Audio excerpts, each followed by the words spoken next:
ہوتی وہاں جسم بہت قیمتی ہوتے ہیں۔ جس معاشرے میں انسانوں کی کوئی قیمت نہیں ہوتی وہاں عزت کی بولی سب سے اونچی لگتی ہے۔ جس معاشرے میں انسانوں کی کوئی قیمت نہیں ہوتی وہاں بنت ہوا سرے بازار طبلے کی تھاپ پر ناچتی ہے، اور جس معاشرے میں انسانوں کی کوئی قیمت نہیں ہوتی وہاں بھوک تہذیب کے آداب بھلا دیتی ہے۔ یہاں ہوس کے پجاری سیاہ راتوں میں سفید جسموں کا جیون سیاہ کرتے ہیں، یہاں پہ ناچتے پیروں کی تھاپ بکتی ہے، یہاں پہ جاگتی آنکھوں کے خواب بکتے ہیں، یہاں پہ پھول سے ہونٹوں کی پیاس بکتی ہے، یہاں پہ جسم ہے بکتے شباب بکتے۔ عالی وقار بھوک 2 وقت کی روٹی کے عوض بنت ہوا کو ابن آدم کی ہوس کا نشانہ بننے پر مجبور کر دیتی ہے، لیکن کہیں کوئی قیامت نہیں اترتی۔ 14 سالہ بیرا اپنی عصمت لٹانے کے بعد جان سے بھی ہاتھ دھو بیٹھتی ہے، لیکن کہیں کوئی قیامت نہیں اترتی۔ تھر کی جلتی ریت پر ننگے پاؤں چلنے والی قوم کا صدر اسلام آباد کی سڑکوں پر مرسیڈیز میں سفر کرتا ہے، لیکن کہیں کوئی قیامت نہیں اترتی۔ بلوچستان کی خشک سالی پر ایئر کنڈیشن کمروں میں منرل واٹر پی پی کر غور کیا جاتا ہے، لیکن کہیں کوئی قیامت نہیں اترتی۔ یہ شاہراہیں اسی واسطے بنی تھیں کیا کہ ان پر دیس کی جنتا سسک کر مرے؟ زمینیں کیا اسی کارن اناج اگلا تھا کہ نسل آدم و حوا بلک بلک کر مرے؟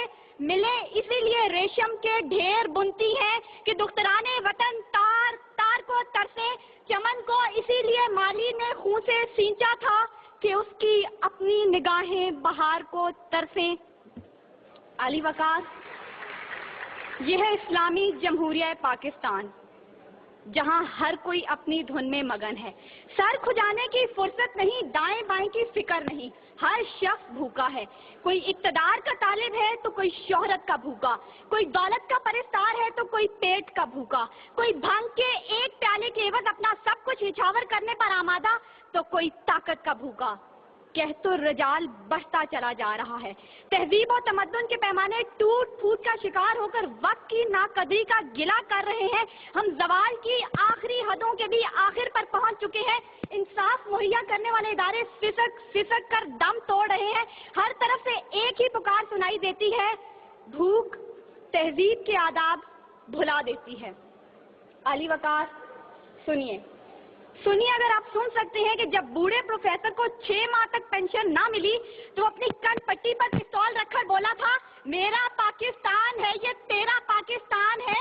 سنیے، اگر آپ سن سکتے ہیں جب تسنیم سولنگی بھوکے کتوں کا نوالہ تر بنی تو بولی، پڑے ہیں گم کٹہرے عدالتیں چپ ہیں۔ سنیے، اگر آپ سن سکتے ہیں جب مزدور شام کو خالی ہاتھ گھر لوٹا تو اپنے بچوں سے نظریں چراتے ہوئے بولا، ہیں تلخ بہت بندہ مزدور کے اوقات۔ سنیے، اگر آپ سن سکتے ہیں کہ وزیر اعظم کی کھلی کچہری میں خود سوزی کرنے والا شخص بولا تھا، میں بھی پاکستان ہوں تو بھی پاکستان ہے۔ سنیے، اگر آپ سن سکتے ہیں جب جاگیردار کے دستگیر غریب ہاری کی بیٹی کو اٹھا کر لے کے گئے تھے تو وہ بولا تھا، آواز دو انصاف کو، انصاف کہاں ہے؟ سنیے، اگر آپ سن سکتے ہیں کہ ڈما ڈولا کے بے گور و کفن لاشیں چلا چلا کر کہہ رہے ہیں، نوید دو انسان کو کہ انسان مر گیا۔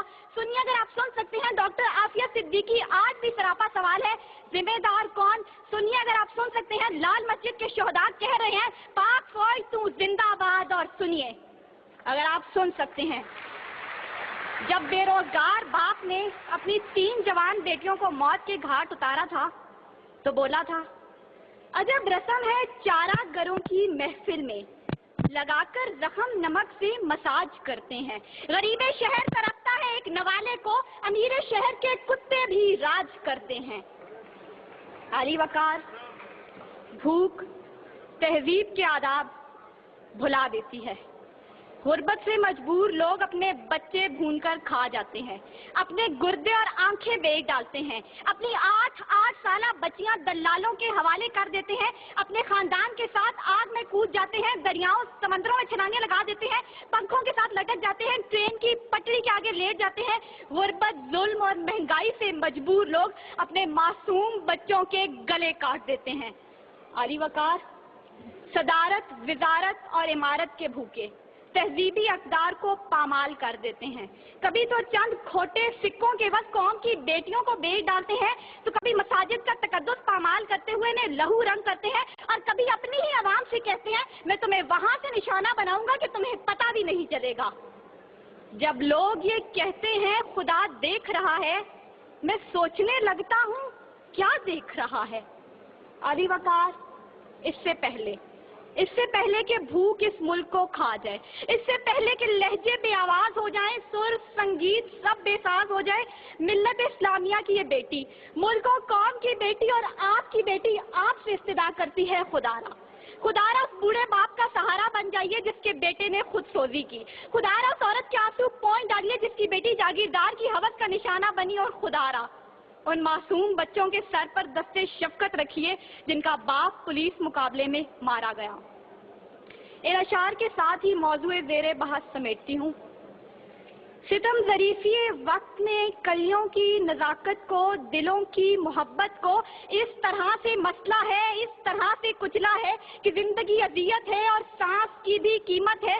کس کا ہاتھ ہے جو خون سے رنگا نہیں، کس کا گریباں ہے جو گرفت سے بچا نہیں. صدائے موت آتی ہے شہر بھر کی گلیوں سے، خون کی بو آتی ہے پھولوں اور کلیوں سے. شکریہ.